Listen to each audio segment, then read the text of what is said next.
Oke, lanjut lagi kita membahas tentang kasus-kasus Rohingya agar berita ini tidak hilang begitu saja dan dianggap selesai tanpa penanganan dari pihak-pihak yang bertanggung jawab.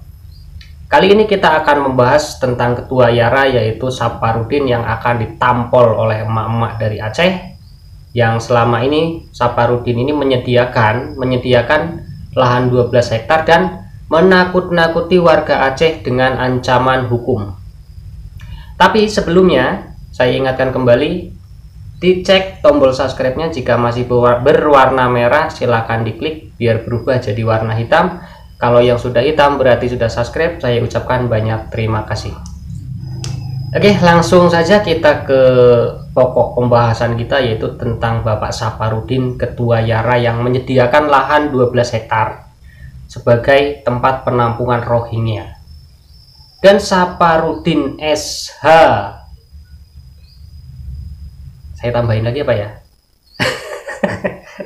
Bapak Saparudin SH, terus SPB. Bapak Saparudin SH SPB, Bapak Saparudin sarjana hukum si pengkhianat bangsa. Nah, cocok. Karena apa?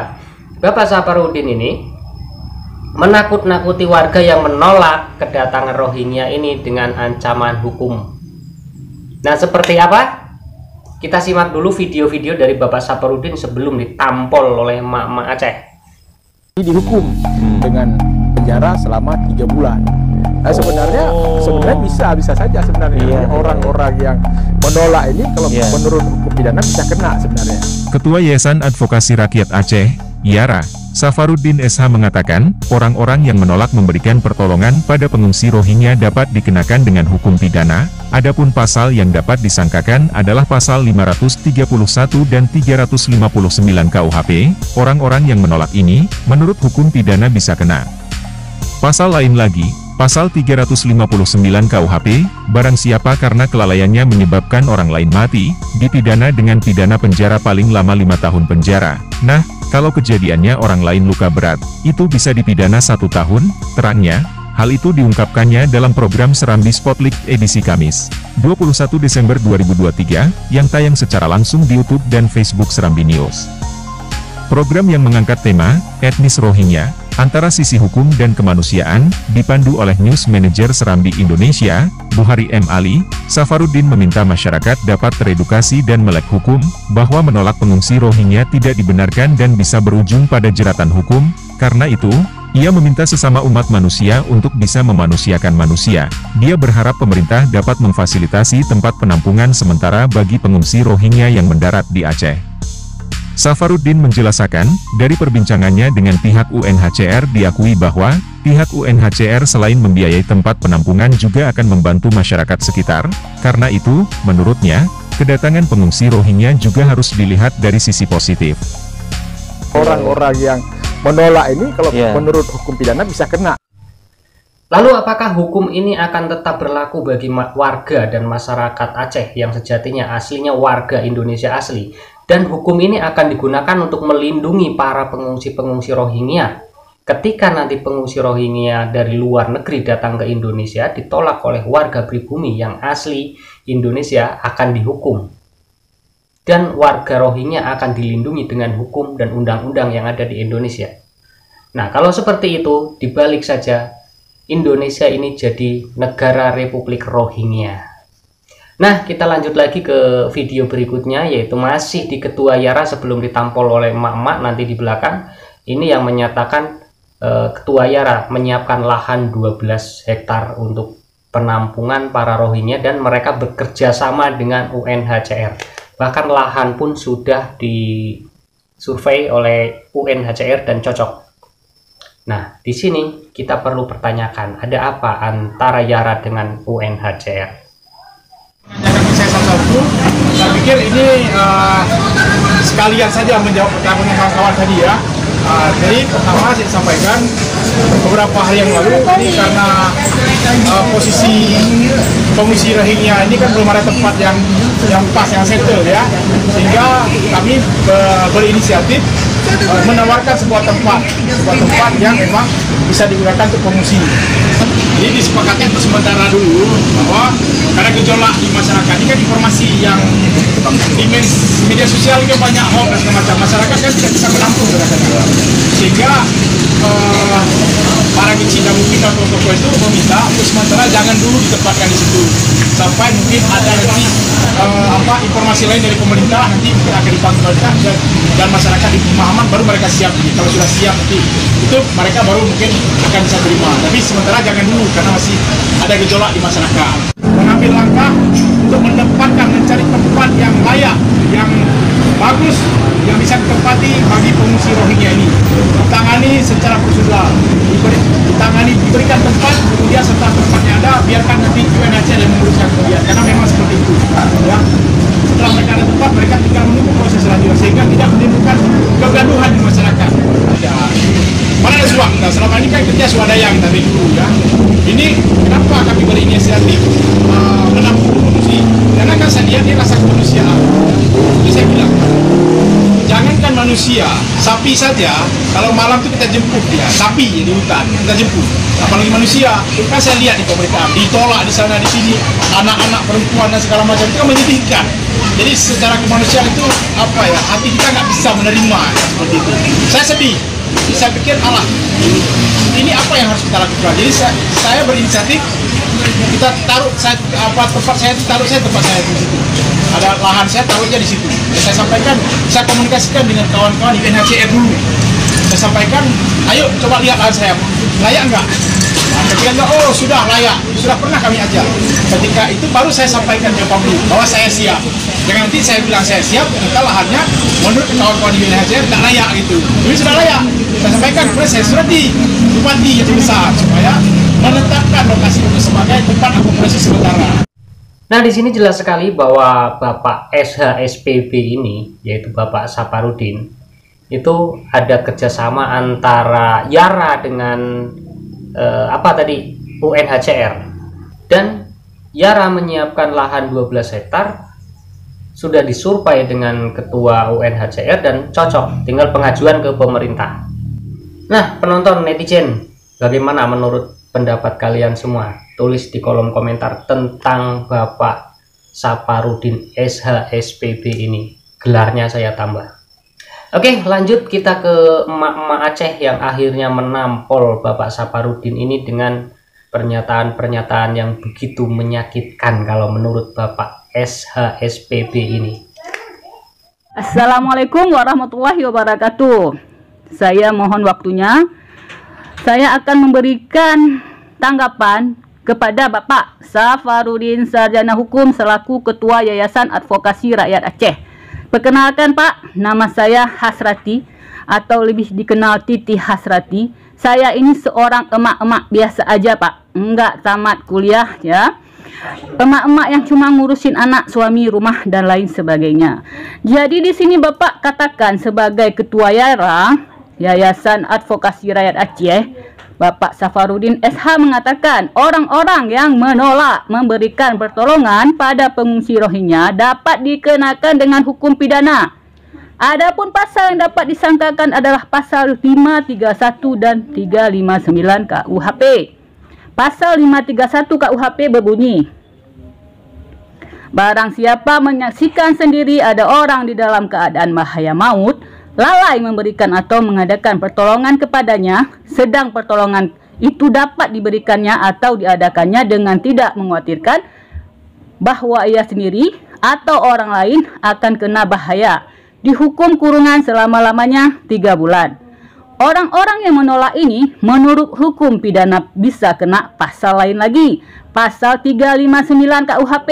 Barang siapa karena kelalaiannya orang lain mati dipidana dengan pidana penjara selama paling lama 5 tahun penjara. Itu ya yang Bapak menjadikan senjata jika masyarakat Aceh ataupun masyarakat provinsi lain yang ada di Indonesia menolak kedatangan Rohingya. Bapak, yang pertama, YARA adalah Yayasan Advokasi Rakyat Aceh. Gak ada esensinya Bapak ngomong untuk pengungsi Rohingya di sini, karena Advokasi Rakyat Aceh Bapak ganti saja Yayasan Advokasi Rakyat Rohingya di Indonesia. Bapak ketuanya. Nah, ketua yayasan Bapak diganti aja sama orang lain yang lebih paham tentang arti YARA. Ya Bapak ya, itu saya satu yang pertama saya tanggapi. Yang kedua mengenai pasal yang pertama tadi, pasal 531. Orang lain lalai atau ada orang di dalam keadaan bahaya maut, lalai memberikan atau mengadakan pertolongan kepadanya sedang pertolongan itu dapat diberikannya. Bapak, dulu waktu saya sekolah Pak, ada pelajaran yang namanya bahasa Indonesia. Di dalam bahasa Indonesia ini juga ada konteks tentang memahami arti kalimat. Nah, di sini Bapakku yang terhormat, kalimat ini berarti jika ada orang yang kita di depan mata kita, kalau kita nggak nolong, dia mati. Di situ yang tadi kena Pak. Kita harus tolong dia. Karena lagi dikeroyok nih sama orang rame-rame. Kita wajib tolong dia. Itu masuk Pak kalimatnya. Ada mungkin di depan mata kita. Kita tolong, dia mati. Kita tolong, nggak kita tolong, kita masuk penjara. Kena Pak pasalnya, masuk. Ya kan Bapak? Alah ya Bapak. Oke, yang kedua tentang 359 KUHP, barang siapa karena kelalaiannya menyebabkan orang lain mati dipidana penjara paling lama 5 tahun penjara. Ya kan Pak? Ya, kita lalai kan sama kayak tadi, sama persis kayak tadi ya, pasal 359 ini 531 hampir sama ya kan Pak. Yang ini saya mau bahas apa namanya di sini, kalau kita memberikan pertolongan tersebut, ini dia, dapat diberikan atau diadakan dengan tidak mengkhawatirkan bahwa ia sendiri atau orang lain akan kena bahaya, dihukum kurungan selama-lamanya 3 bulan. Di sini berarti, nah bahasa Indonesia yang saya terima tadi Pak, ya kita misalnya begini loh Pak, Rohingya itu nggak kita tolong, nggak mati di situ Pak, bisa dia tahan hidup, dan kita nggak pernah membiarkan orang mati walaupun orang Islam. Memang kita sayang sesama Islam. Ya, kita kasih makanan dia, ya, kita servis dia. Korban banjir aja Pak, ya, kita di Indonesia ini atau di Aceh lah khususnya, cuma dapat 1 kotak, 1 kardus Indomie sama telur 1 lempeng itu ya Pak ya. Nah kalau Rohingya persis dijamu kayak kenduri Pak, ada ayam, ada ini, ada itu. Gimana menurut Bapak? Pantas tidak? Ya. Yang kedua, Rohingya itu Pak, kalau Bapak mau lihat, itu semua negara nggak mau terima dia Pak. Malaysia sekarang sedang merazia semua pengungsi-pengungsi Rohingya ataupun WNA yang ada di situ dengan yang masuk dengan ilegal, termasuk Rohingya. Mereka sudah stres ngurus orang Rohingya nih. Mereka akhlak nggak ada Pak, etika adab nggak ada. Kalau Bapak bilang kita orang Islam, jangan selalu dimanfaatkan dengan kata rugi orang Islam. Orang Islam nggak ada yang rugi Pak. Nah, orang Islam harus pintar, jangan dibodoh-bodohi dengan rugi kata Islam atau rugi ke orang Aceh. Jangan. Kita harus pintar. Masyarakat Aceh ini masih banyak di bawah garis kemiskinan Bapak. Coba Bapak lihat, masih banyak orang yang cari-cari rongsokan, masih banyak orang-orang pengangguran, masih banyak. Ngapain ngurusin orang lain yang jelas-jelas mereka itu melarikan diri, mereka itu diorganisir, mereka itu membayar 14 juta 1 orang. Ada Pak orang terdampar mau pura-pura terdampar, kasih duit biar terdampar? Enggak. Terdampar kok di satu tempat melulu, ya? Enggak di tempat-tempat lain, namanya juga tersasar. Kesasar itu kan dibawa ke sana, dibawa kemari. Nah, mereka bisa ke laut kita terus, Pak. Ya. Terus Bapak bilang kalau memang Aceh tidak bisa menerima, ada lahan, kasih ke lahan. Nanti akan ada UNCRIT yang akan bangun. Ada UNHCR, ada IOM, ada UNDP yang akan bangun kata Bapak. Ya, Bapak persis seperti kaki tangannya PBB. Ya, mereka minta Indonesia menyediakan tempat buat mereka. Setelah kasih tempat, bagi 2 daerah, kasih 1 untuk mereka, kita 1. Kemudian mereka akan datang berperang, demo, minta lahan. Gak usah jauh-jauh kita bilang. Sekarang nggak usah kita bilang ke situ, mungkin nggak ada bukti. Tapi bisa saja kejadian seperti itu. Nah, saya Pak, sebagai masyarakat Aceh, sebagai seorang emak-emak yang peduli akan tanah air Indonesia ini dan tanah air kita Nanggro ini, Nanggro Aceh ini Pak, pejuang-pejuang kita dulu memperjuangkan bukan untuk pengungsi Rohingya atau orang luar, enggak, untuk anak cucu Aceh.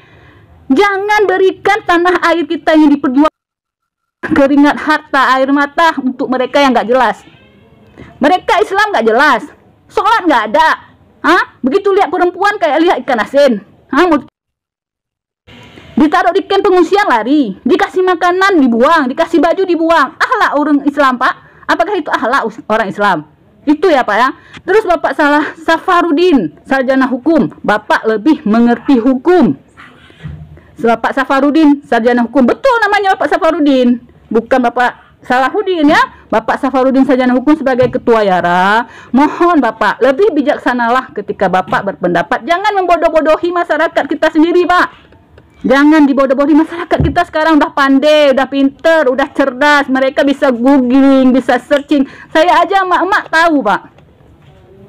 Saya aja emak-emak bisa tahu dan bisa berpendapat dengan bebas. Dan bisa mengartikan tadi itu Pak, pasal yang Bapak bilang tadi KUHP itu. Karena kenapa? Sebodoh-bodohnya orang Aceh juga sekolah sampai SMA, juga ada pelajaran bahasa Indonesia. Bapak udah sarjana hukum, Bapak berpikir bahwa yang benar tentang hukum? Enggak. Ya, enggak benar. Bapak harus tahu bela siapa dulu. Yara, Yayasan Advokasi Rakyat Aceh. Punya pegangan advokasi rakyat Aceh. Harusnya Bapak memperjuangkan keinginan masyarakat Aceh untuk menolak para pengungsi Rohingya.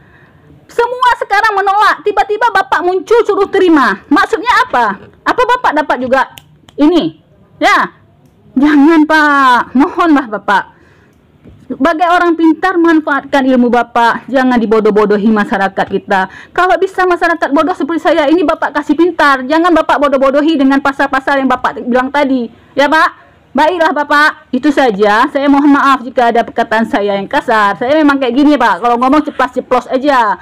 Ceplas-ceplos, tapi to the point aja, seperti itu tadi Pak. Satu ya Bapak, kita Indonesia ini tidak pernah mendandatangani tentang apa itu namanya, ratifikasi apa yang dari PBB tahun 1951 untuk mau menerima pengungsi. Nggak ada, kita nggak ada menandatangani. Jadi kita nggak ada kewajiban Pak untuk menerima pengungsi dari mana aja, apa dari Rohingya, apa dari Myanmar, apa dari mana-mana, kita nggak ada kewajiban. Jadi Bapak yang mengerti sarjana hukum, harusnya Bapak lihat dulu hukum yang di atas dulu, jangan lihat yang apa tadi, hukum yang Bapak bilang tadi itu untuk